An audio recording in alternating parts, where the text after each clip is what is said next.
firstly, I'm just going to talk about the difference between the conventional running shoe and a barefoot running shoe, and I've got a couple of examples here that I'll show you. So the first thing that you'll notice about a conventional running shoe is they have quite a bit of padding in the heel. Now this one's probably an average support sort of shoe for a neutral foot, but fairly thick. That's about, I don't know the exact numbers, but that's about an inch on the heel. And then most conventional shoes are measured in what they call their drop. So that's the difference between the height at the heel and the height at the I'm not sure if it's at the toe or at the midpoint of the shoe, but I'm assuming it's about here because that's the lowest part of the shoe. So they measure them in the drop from back to front, and you'll get a drop of say 11 mil, 9 mil, 7 mil, or and sometimes as low as 4 mil and that sort of thing. So that's a conventional shoe, and there's a fair bit of support mainly under the heel, and then in the arch of the shoe there's a, depending on your foot and whether you've been fitted correctly, you'll have a fair bit of support in the arch of the foot. But the main thing that I think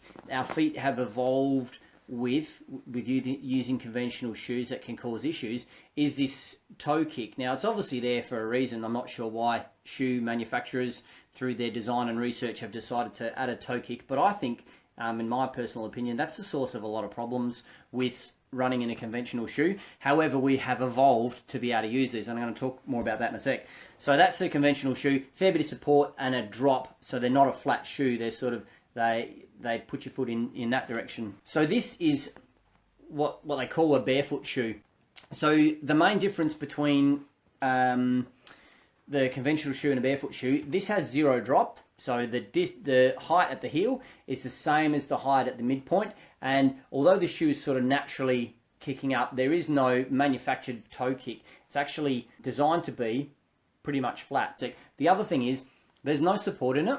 There's padding against rocks and sticks and that sort of thing, and particularly trail shoe, the sole's a bit thicker. But again, with these shoes, there is zero padding, none at all. It's designed to let your foot move naturally and let the mechanics of your foot be the shock absorber, rather than an inch of shock absorption material is that they're putting in running shoes nowadays.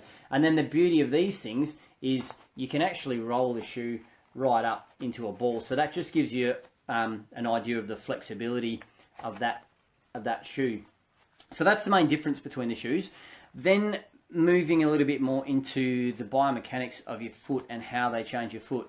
So obviously this one lets your foot move naturally. This shoe is much wider here in this section than that one there. So your toes are actually in that section there. As far as the biomechanics of your foot goes, this shoe is going to let your feet spread, let your toes spread as they hit the ground. So that's part of the shock absorption. Biomechanically, your foot is designed in a naturistic point of view to land flat and to absorb shock as the arch of your foot expands and also as your toes spread.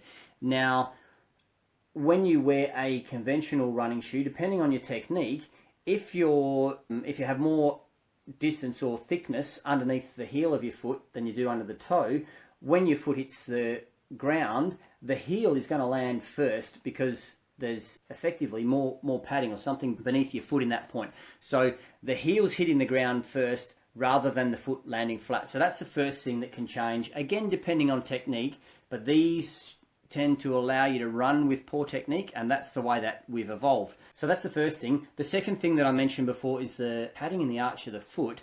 That actually stops the arch of the foot doing what it's supposed to do. Prior to being a PT, I was in the building industry. Part of my experience in the building industry was to put a second story on a house I was living in, and we knocked out some internal walls that had arches in them. And coming from the building industry, we know that an arch is self-supporting. Now, the arch of our foot is supposed to be the same, self-supporting, and it gets its strength, like an igloo, from pressing together. So when we're demolishing the walls in downstairs, we cut the corners out and the walls fall over pretty good, but the arches were very difficult to demolish until we had the bright idea of hitting them from the bottom, and very easily weakens the arch and the walls come tumbling down. So think about that in respect of what this shoe is doing to your foot. If it's providing support in the arch, it's actually weakening all the muscles in your foot. So that's preventing your foot from working biomechanically like it's supposed to. So that's probably the major differences. Oh, the third one is the toe kick.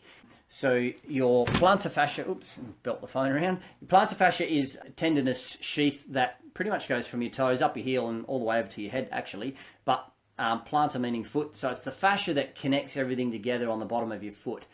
But if you think again about your foot, you've got your heel, the arch of your foot, and your toes, and the plantar fascia runs along the bottom of your foot. Now with the toe kicker in the shoe, turns your toes up like that, your big toe in particular, and that increases the tension along the bottom of your foot, compounded with running on a hard surface and the impact that receives whilst already under tension. So whilst the shoe has a lot of padding, it will allow you to run like that without feeling pain. And what I've likened that to in the past is if you were standing having someone hit you on the head with a stick, if you weren't wearing a helmet, you'd move your head out the way pretty quick. If you were wearing a helmet, you might be able to tolerate it for some time, although you might wake up the next day with a sore neck. The shoes are doing the same thing. They're allowing or compensating for you to run with poor technique, mainly because of those three things. The difference in drop, the extra padding at the heel, the arch support, and the toe kicker.